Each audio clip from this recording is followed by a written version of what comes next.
दोस्तों, 8वें वेतन आयोग को लेकर देश के लाखों सरकारी कर्मचारियों और पेंशन भोगियों के बीच सस्पेंस बना हुआ है। केंद्र सरकार के कर्मचारी और पेंशनर्स 8वें वेतन आयोग का बेसब्री से इंतजार कर रहे हैं, लेकिन ऐसा लग रहा है कि उन्हें थोड़ा और इंतजार करना पड़ सकता है। रिपोर्ट्स के मुताबिक 8th पे कमीशन का गठन समय पर नहीं हो पा रहा है, जिसके चलते जनवरी 2026 से लागू होने वाली सैलरी में बढ़ोतरी में देरी हो सकती है। सरकार ने इस साल जनवरी 2025 में 8th पे कमीशन का ऐलान किया था, लेकिन अभी तक इसका आधिकारिक तौर पर गठन नहीं हुआ है। 8th पे कमीशन के मेंबर्स का सिलेक्शन और इसके TOR टर्म्स ऑफ रेफरेंस भी अभी तक तय नहीं हुए हैं। पहले कहा जा रहा था कि मई 2025 तक आयोग का गठन हो जाएगा, लेकिन मई महीना बीत गया है, अभी तक कोई आधिकारिक सूचना भी नहीं आई है।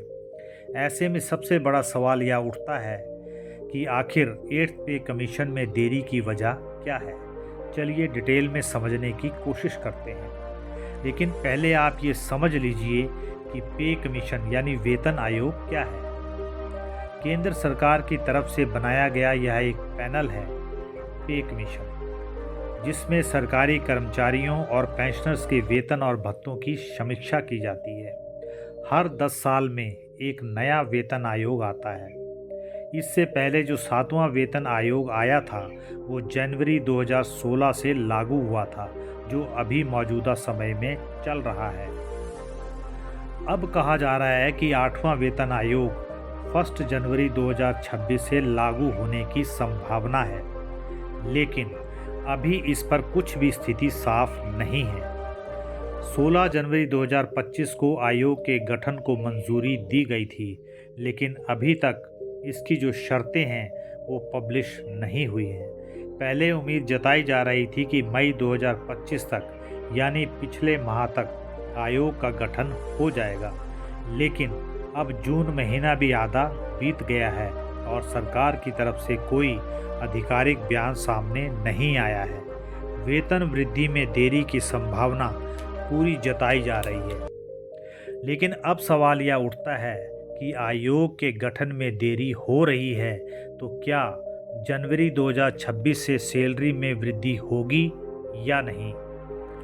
रिपोर्ट्स के मुताबिक कुछ सीनियर सरकारी अफसरों ने बताया कि सरकार के अंदर इस मुद्दे पर चर्चा तो चल रही है, लेकिन आयोग का गठन और उसकी रिपोर्ट्स का लागू होना जनवरी 2026 तक मुश्किल नज़र आ रहा है। इसका मतलब साफ है कि जनवरी 2026 से वेतन वृद्धि लागू होने की संभावना बहुत कम है। अब यह भी एक बड़ा सवाल उठता है कि क्या इससे कर्मचारियों को नुकसान होगा। अगर आसान शब्दों में इसका आपको जवाब दें तो नहीं।